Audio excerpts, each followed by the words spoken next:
네, 나무위의 군대 연출 맡은 민세롬이라고 합니다. 반갑습니다. 안녕하세요. 나무위의 군대에서 여자 역할을 맡은 최이사입니다. 반갑습니다. 네, 저는 나무위의 군대에서 신병 역을 연기하고 있는 손석구입니다. 오늘 많이 와주셔서 감사합니다. 네, 안녕하세요. 나무의 군대에서 상관역을 맡고 있는 이도엽입니다. 반갑습니다. 안녕하세요. 같은 상관역 맡고 있는 김용준입니다. 와주셔서 감사합니다. 캐스팅 포인트에 대해서 여쭤보셨던 것 같은데 어떻게 말씀드려야 될까요? 그냥 기가 막힌 캐스팅이었다고 말씀을 드려야 되는지 커다란 믿음을 가진 두 인물이 필요한데 이도엽 상관 같은 경우에는 상관의 믿음이 무너져가는 과정을 굉장히 여리고 섬세하게 마치 유리잔이 이렇게 균열되고 깨지는 과정처럼 좀 보여줬던 부분이 저에게 인상적이었고 왜 이 고통스러운 풍경을 관객들에게 말해야 되는지 어떻게 보면 주제를 좀 탑재한 인물이라는 생각이 드는데 작업하면서 주제 해석력이 굉장히 뛰어난 배우라는 생각이 들어서 그 연출보다도 훨씬 더 작품에 대한 해안이나 통찰력이 있었거든요. 그래서 그런 면에서 굉장히 좋은 캐스팅이었다고 생각이 들었습니다. 대답이 됐을까요? 하여튼 무대에서 사병으로 있으면서 했던 경험이 도움이 된 건 그건 없는 것 같습니다. 저는 자이튼 부대에 갔지만 거기도 이제 전시 상황인 지역이었지만 시대도 다르고 또 배경이 워낙에 다르고 그리고 제가 이제 맡고 있는 신병이라는 역할은 군인의 옷을 입고 있지만 정말 그냥 어떻게 보면 순수한 청년에 가깝기 때문에 제 개인적인 군대 경험이 이렇게 들어올 자리는 많이 없었던 것 같고 처음에 이제 지정생존자라고 제가 예전에 드라마 하나 찍었었거든요. 안세영 민정수석으로 나오셨던 도요병하고 신이 많았어요. 이제 친해지고 도요병 연극 그때 당시 하던 연극도 뭐 이제 친구들이랑 같이 보러 가고 하면서 배우들은 다 똑같을 거예요. 다른 사람이 하는 작품 보러 가면 나도 저런 작품 하고 싶다. 그러면서 저도 이제 도요병한테 연극을 어떻게 하고 싶은데 그게 벌써 이제 한 4, 5년, 5, 6년 전에 그렇게 하고 사실 그 전에부터 시도는 계속 했는데 그게 안 됐어요. 여러 가지 이유들로 안 되다가 도요병이 박영훈 대표님을 소개시켜 주시고 그리고 이제 대본을 많이 보여주셨어요. 개인적으로 저는 나무위의 군대라는 작품이 지금 현 시대에 우리나라 관객들이 볼 때에도 가장 좀 땅에 붙는 작품이지 않을까라는 생각에 이제 했죠. 저희의 만남은 우연은 아니고요. 저희가 벌써 9년 전에 대학로 바깥 외곽에 있는 소극장에서 한 작품을 했었는데 그때도 연극을 하고 싶다는 그 마음 하나로 각자 100만 원씩 통장에서 꺼내서 대관료 내서 한 5일 정도밖에 공연을 못했어요. 돈도 없었고 여러모로 하지만 열심히 재밌게 했었어요. 근데 그 이후로 저희 둘 다 각자의 길로 바빠지면서 가끔 만나서 연극을 또 해보고 싶다라는 이야기를 했었는데 이번에 손석구 배우가 나무위의 군대를 하게 되면서 여기 여자 역할이 하나 있네 여자라고 그래서 연락을 줬고 저도 대본을 읽었는데 재밌게 그리고 재미도 있고 의미도 있는 작품이라고 생각을 해서 이번에도 함께 하게 되었고요. 저희 그때는 불과 한 50석 정도 있었던 소극장에서 공연을 했었는데 9년 만에 함께 선 무대는 LG 아트센터라는 어마어마한 좋은 공연장이기도 하고 이렇게 훌륭한 스태프분들과 선배님들과 함께 하게 돼서 사실 매일 연습 오면서 느꼈던 건 진짜 감사하는 마음이 컸던 것 같아요. 그 감사하는 마음으로 공연을 올리게 되었고 지금도 앞으로도 올릴 예정입니다. 여자라는 역할은 이 이야기의 시작과 끝을 아우르면서 중간중간에 이 이야기의 어떤 흐름을 알려주기도 하고 또 신병과 상관의 상태를 알려주기도 하는 쉽게 보면 해설자인데 또 해설자 이상으로 이 나무의 어떤 홀령과도 같은 역할을 하고 있어서 저에게는 나레이션도 나레이션이지만 어떻게 무대 위에서 서 있느냐부터가 굉장히 걱정이었던 것 같아요. 결과적으로 어떤 표정이나 몸짓으로 뭘 전달한다기보다는 내가 이 이야기를 왜 해야 되는지 이 나무 위에 한 명은 삶의 터전인 섬을 지키고자 하고 싶은 청년과 또 자기의 체면, 본분을 지키고자 하는 상관이 2년 동안 나무 위에서 보냈던 이야기를 왜 내가 해야 되는지에 대한 의지를 계속 생각하면서 캐릭터에 접근을 했었던 것 같고요. 공연을 보신 기자님들이나 혹은 앞으로 보실 분들은 아시겠지만 사실 제가 그 이외의 움직임이나 어떤 여러 가지 제스처를 활용을 했는데 그랬던 이유는 아무래도 나무의 훈령이다 보니까 초인간적인 어떤 형태로 이야기를 조금 더 끌어갈 수 있는 게 뭐가 있을지 연구를 조금 했던 것 같습니다. 소극장이라고 하더라도 뭐 예를 들면 그 세종문화회관 S시어터 같은 공연장이라든지 이런 공간들은 소극장인데 150석 이하의 대학로 일반 소극장들에 비해서 갖고 있는 공간의 볼륨감이 좀 다른 공연장들이 있어요. 그 극장이 가지고 있는 시스템이라든지 시청각적으로 이렇게 뭔가 배우의 육성이 어울리는 경우도 있고 장치의 수음의 도움을 좀 받아서 좀 더 볼륨감 있게 전달돼야 되는 경우들이 좀 있는 것 같은데 본 작품은 좀 관객들에게 전달하는 청각적인 요소들이 적지 않은 작업이었고 뮤지컬은 아니지만 좀 자연스러운 장치 수음을 통해서 관객들에게 장면마다 좀 굉장히 미세한 호흡이라든지 이거는 좀 제가 연기학적으로 설명을 드리자면 이제 배우가 소리를 내는 방법은 네 가지가 크게 있는데 그게 샤우팅이 있고 스크림이 있고 토킹이 있고 위스퍼가 있다고 저는 배웠거든요. 근데 이제 마이크를 쓰지 않는 경우에 소극장 연기 입구로 마이크가 육성을 한다는 게 기본이 돼 있으면 사실 쓸 수 있는 소리는 샤우팅이 주로가 되고 그리고 스크림 쪽을 많이 가거든요. 위스퍼 토킹 같은 경우에는 쓰긴 하지만 위스퍼 같은 경우는 특히나 쓰질 못하는 경우가 좀 많은데 마이크를 좀 쓰게 되면 배우가 가질 수 있는 섬세한 정서의 표현을 소리로서 다양하게 폭을 쓸 수 있다는 것에 대해서 저도 처음에는 이걸 과연 해야 되는 건가 했는데 저는 요즘 무대를 많이 했던 배우로서 오히려 요즘에는 추천하는 편입니다. 배우의 연기가 더 섬세해지려면 기술의 도움을 받는 거 그거는 지금 시대에서는 과연 그 이상한 걸까? 한번 우리 생각해 봐야 되는 거 아닌가? 라고 저는 다시 한번 많이 강추하고 있는 편입니다.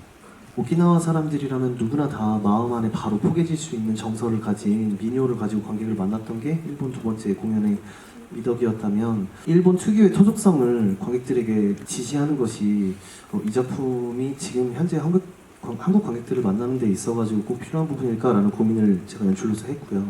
그 좀 더 보편적으로 전달되기 위해서는 우리가 지금 왜 이 두 사람이 서로의 믿음이 엇갈리는 고통을 목격해야 되지? 그거를 어떤 태도를 갖고 관객들에게 스피치하는 좀 현대적인 인물이 나왔으면 좋겠다고 제가 희서배우와 작업하는 과정에서 의논을 했었고요. 관객들에게 자신의 생각을 가지고 인간의 어떠한 수치심을 목격하기도 하고 번뇌를 목격하기도 하고 간절한 믿음을 막 목격하기도 하고 여러 형태로 그것들을 관객들에게 좀 더 좀 매력 있는 현대적인 스피치로 이 인물을 소개하고 싶다는 어떤 그런 의도 때문에 아마 의상도 좀 더 그런 느낌이 들었었던 것 같고 그 신비로운 어떤 그런 느낌들은 이거는 희서 배우가 저에게 줬던 어떤 메시지 안에서 좀 인용을 해보자면 여자는 스토리텔러일 수도 있지만 오키나와에서 희생당한 인물들일 수도 있고 아니면 거기에 있는 동식물일 수도 있고 좀 배우 입장에서 되게 여러 가지 감각들로 이 인물을 구축해 나갔던 걸로 저는 기억하고 있어요. 여자한테 붙어 있었던 음악 시퀀스라든지 영롱한 어떤 그런 음향 효과 같은 것들은 제가 희서 배우가 그 인물을 구축해 나가는 어떠한 논리에서 제가 좀 영감을 많이 받아가지고 그런 게 이렇게 나쁘게 보이시지 않았다면 그런 의도였다고 말씀드리고 싶습니다. 이 이야기는 여자의 대사 중에 있지만 말할 수 없는 이야기? 그러니까 누군가 전해주지 않으면 들을 수 없는 이야기. 그래서 굉장히 사실적인 나무가 결국은 세트로 만들어질 걸 알면서도 무대 디자이너가 딱 하나의 어떤 틈이 좀 어떤 관객이 생각할 여지가 좀 있는 장치가 있었으면 좋겠다고 생각했던 게 뭐랄까요 맨 바닥 그러니까 작화가 되지 않은 합판과 저 원이었는데 무엇인가 어떤 봉인된 이야기 그 안을 열고 들여다보지 않으면 만날 수 없는 어떤 이야기라는 어떤 누군가가 결국 저 고통을 들여다보고 말을 하지 않으면 만날 수 없는 뭔가 그런 느낌들을 설명하니까 좀 별론데 어쨌든 그런 의도들을 무대 디자이너와 그냥 나무를 정글 같은 무대만 만들지 말자 그 나무가 가지고 있는 자연성만 지나치게 강조된 무대보다는 관객들에게 뭔가 누군가의 손바닥 위에 잠깐 올라가서 들여다보지 않으면 말을 할 수 없는 어떤 이런 감각들을 좀 찾다가 저는 조금 추상적인 어떤 그런 구성 요소가 들어가게 됐습니다. 근데 저는 모르겠어요. 똑같아요. 사실 뭐 이렇게 다른 거를 처음에 연습 처음에 할 때 저도 좀 다르게 해야 되나 뭐 이런 생각도 하다가 그런 생각 잘 안 해요. 뭐 이야기를 전달하는 수단일 뿐인데 제가 범죄도시라는 영화를 찍었잖아요. 그 나무의 군대랑 범죄도시랑 뭐가 다르냐 했을 땐 저는 이야기가 다른 거지. 이건 영화고 저건 연극에다가 제일 첫 번째로 다른가라고는 생각하지 않거든요. 뭐 편집이 없으니까 좀 뭐 아니요 똑같아요. 다른 건 없는 것 같아요 진짜. 다시 연극을 하면서는 내가 하는 연기 스타일이 연극으로 다시 왔을 때 되는지 보고 싶었어요 저는. 그렇기 때문에 만약에 연극을 위해서 연기 스타일을 바꾼다고 하면 제가 연극을 하는 목적 중에 하나를 배신하는 거였기 때문에 저는 뭐 그냥 똑같이 하고 그 다른 뭐 라이브 관객이 있다고 하지만 촬영장에서도 감독님과 촬영 감독님들이 그 반응하는 게 비슷하거든요. 다 간만에 다시 연극하면서 보니까 아까 전에 뭐 도엽 형님이 말씀하셨던 것처럼 좀 잘 안 들리는 구간 있으면 거기 마이크 하면 되고 뭐 안 들릴 수도 있죠. 안 들릴 수도 있고 뭐 잘 안 될 수도 있고 한데 그러니까 이제 연습하면서 많은 질문을 받아요. 어떻게 다른지. 근데 저는 진짜 잘 모르겠어요. 그거는 뭐가 그렇게 다른지 그리고 또 뭐가 달라야 하는지 그게 그렇게 막 이렇게 크게 다가오지는 않는 것 같아요. 지금에 와서는 이야기를 재밌게 전달하는 게 중요하지 많이 그거에 대해서 생각을 하지는 않는 것 같아요. 연습 초반 때 조금 다른 거라면 제가 지금 하고 있는 이 신병의 캐릭터가 너무 제가 여태까지 해왔던 역할들이랑 달라요. 정서적으로 너무 좀 맑고 그리고 좀 이렇게 어떻게 보면은 연령적으로도 너무 순수한 사람이다 보니까 그게 조금 괴리가 커서 저런 이렇게 때묻은 사람이 이런 순수한 사람을 할 수 있을까 뭐 이런 게 저는 좀 고민이 컸지. 매체가 달라졌기 때문에 오는 뭐 내가 다르게 해야 한다라는 거는 많이 생각을 안 했던 것 같아요 솔직히. 관객분들이 카메라라고 생각했을 때 많은 걸 보니까 저도 의식적으로 더 이제 잘 보이게 하겠죠. 근데 그게 연극에서만 그러하냐 했었을 때는 카메라 앞에서 연기할 때도 카메라의 앵글의 사이즈에 따라서 연기는 달라지는 거니까 처음에 도엽 형이 좀 나 어색하다 그랬잖아요. 손 어색했어요. 그래서 하지 말라 그래서. 그렇게 할 거면 하지 마. 그렇게 했는데 이제 그게 뭐 매체에 따라 다른 거는 아니고 하다 보면 좀 그래서 형이 이제 어색하다고 하니까 이게 조금 그런가 보다 해가지고 더 뭐 연습할 때는 이것저것 해보니까 더 이렇게도 해봤다가 하면서 좀 찾아가는 과정인데 저는 그리고 원래 제가 손발을 잘 안 쓰면 대사를 잘 못 외우는 게 좀 있어요. 그래서 원래도 조금 많이 쓰는 편이어서 이렇게 막 어렵지는 않았던 것 같아요. 그렇게 얘기를 했던 것 같아요. 이렇게 무대에서의 어떤 동작을 하려고 하지 말고 평상시 매체에서 할 때 너가 쓰는 것처럼 하면 편안해지는데 무대이기 때문에 여기서 어떤 행동을 하려고 하는 거를 버리면 편안해질 것이다라는 아주 그냥 다이아몬드 같은 제가 조언을 했죠. 네, 손석구를 제가 만들었습니다. 네.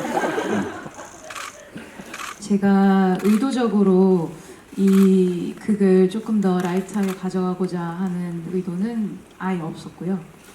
일단 말씀해주신 부분 같은 경우는 원문과 그대로 똑같이 각색 없이 써있는 부분이라 아마 일본 관객들도 그 부분에서는 웃었을 거라고 생각합니다. 유쾌하게 써있는 부분은 꽤나 유쾌한 장면들이 많아서 사실 저희 이도엽 선배님과 첫 공을 했을 때 너무 웃음이 많아서 좀 놀랬었어요. 많은 분들께서 재밌게 유쾌하게 봐주고 계시다는 생각은 했었어요. 몇 가지 생각이 드는데 먼저 아까 다른 기자분께서 말씀해주신 이 원작의 어떤 토속성 혹은 오리지널리티를 저희는 조금 배제를 했던 이유는 기본적으로 원문 자체에도 오키나와 혹은 일본이라는 말 자체가 안 나와요. 저희는 그게 이 작품의 미덕이라고 생각을 했고 그래서 우리가 2023년도 서울에서 이 공연을 올려도 많은 관객분들에게 이해가 되는, 공감이 되는 공연이 될 수 있을 거라고 생각을 했어요. 그런 면에서 일부러 일본을 상기시키는 여자의 기모노나 유카타는 제가 입지 않겠다고 말씀을 드렸었고 시대나 국가를 알 수 없는 옷을 입게 되었고요. 하지만 말씀하신 것처럼 어떤 부분이 조금 너무 유쾌하다고 생각이 되었다면 저희 앞으로 남은 공연 동안 저희가 말하고 싶은 이야기는 훨씬 더 뿌리가 깊은 이야기인데 이 이야기를 조금 더 후반에 어떻게 묵직하게 갖고 갈 수 있을지 저희 다 함께 고민을 해야 될 것 같아요.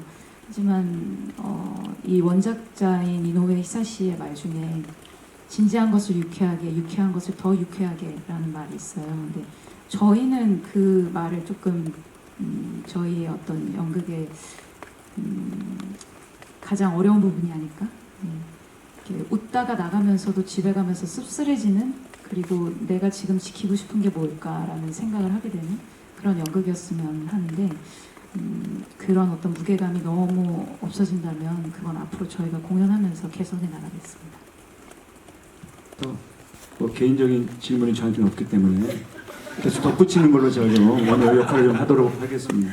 저희가 이 작품을 하면서 웃기려고 할 점은 없었던 것 같고 늘 제 배우 4명에서 어떻게 얘기를 하냐면 얼마만큼 드라마에 더 촘촘히 다가갈 것이냐. 저희도 사실 놀랐거든요. 이렇게까지 많이 웃으실 거라는 건. 아마 그 부분은 아까 방영호 PD님이 얘기하셨던 좀 더 멀어서 그들의 이야기에 비해서 저희는 좀 멀잖아요. 그래서 조금 더 그런 반응이 오지 않나라는 생각이 들고 있고요. 예, 그래서 그 부분은 저희도 조심스럽게 다가가고 있는데 저희 되게 놀라고 있는 부분이긴 합니다. 사실 그 부분이 이렇게까지 용준 형님도 뭐 덧붙여줘야 되죠?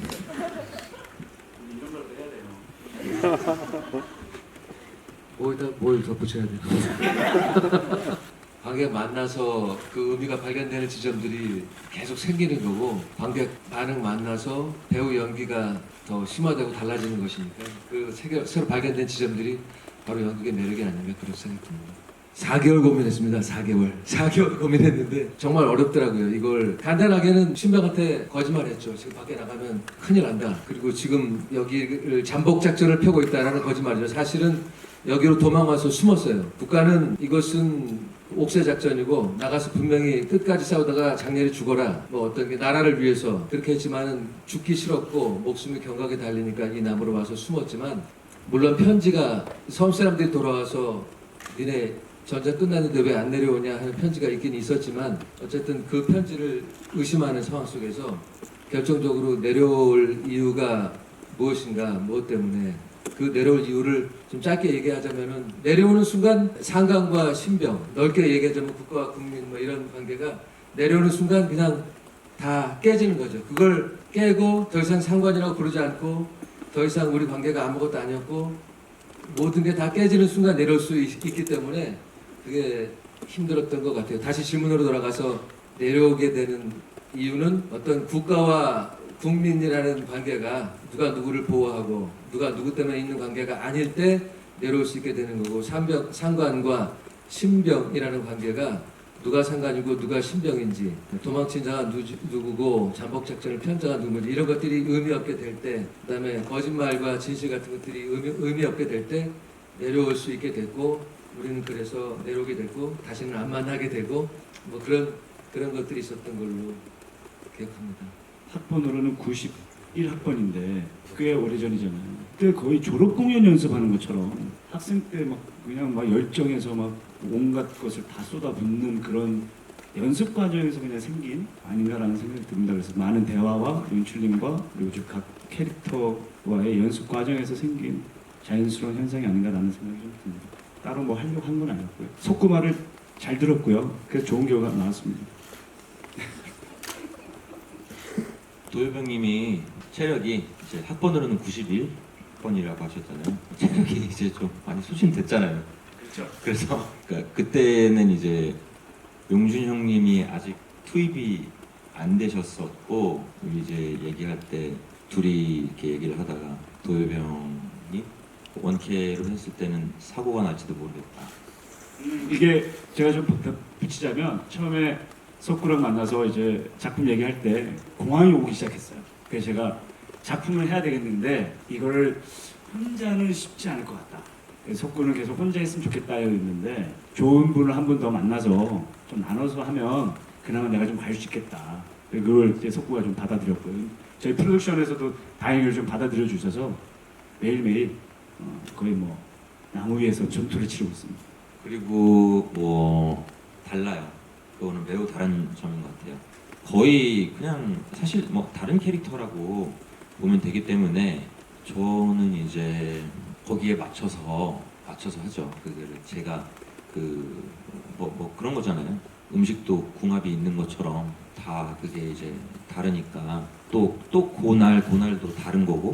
그러니까 지금은 이제 익숙해져서 좀 다르게는 하고 있죠. 예를 들어서 너무 많이 달라요. 그럴 때는 또 이제 얘기를 또 해서 조금 좁힐 때도 있고. 저도 이런 경험은 이제 처음이기 때문에 굉장히 생소하면서도 또 재밌는 경험이었어요. 그게. 염려하실 것 같아서 지금 괜찮습니다. 네, 지금 괜찮고요. 그리고 석구가 처음에는 그 얘기 하더라고요. 너무 달라서 힘들다. 그러다가 어느 날 갑자기 지금 옆에 계시는 형님 버전도 한번 맛을 보고 제 버전도 맛을 보고 난 뒤에 아 이게 맛이구나. 이게 연극이구나. 자기는 이걸 즐기겠다라는 순간 야 참 대단한 친구다 라는 생각을 했고 그거를 지금 잘 즐기고 있는 것 같아서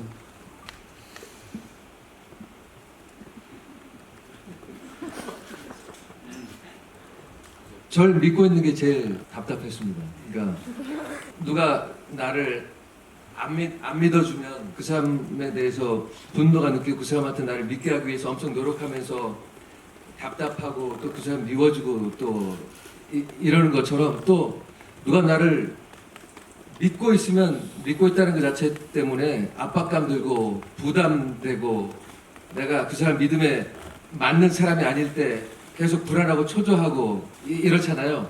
이 작품이 그런 순간들이 되게 많아요. 그런 미묘한 지점. 근데 그 지점을 어른과 좀 젊은 사람, 신병과 뭐 상관 이런 것을 이제 알레고리를 넓혀가지고 국가와 국민 사이에 사회와 또 사회 구성원 사이에 그 믿음의 어떤 그 문제, 아까 연출님이 얘기하셨던 그런 것으로 이렇게 확대될 수 있게 그런 것들이 좀 있었습니다. 그래서 구체적으로는 손석구 배우에 대한 어떤 그 미움, 답답함 이런 걸 키우기 위해서 손석구 배우가 항상 초코 케이크를 좋아하더라고요. 근데 항상 그걸 먹고 있는데 왜 저거 같이 먹자고 안 하지? 그래서 그걸 막 크게 초코 케이크, 그래서 치즈케이크.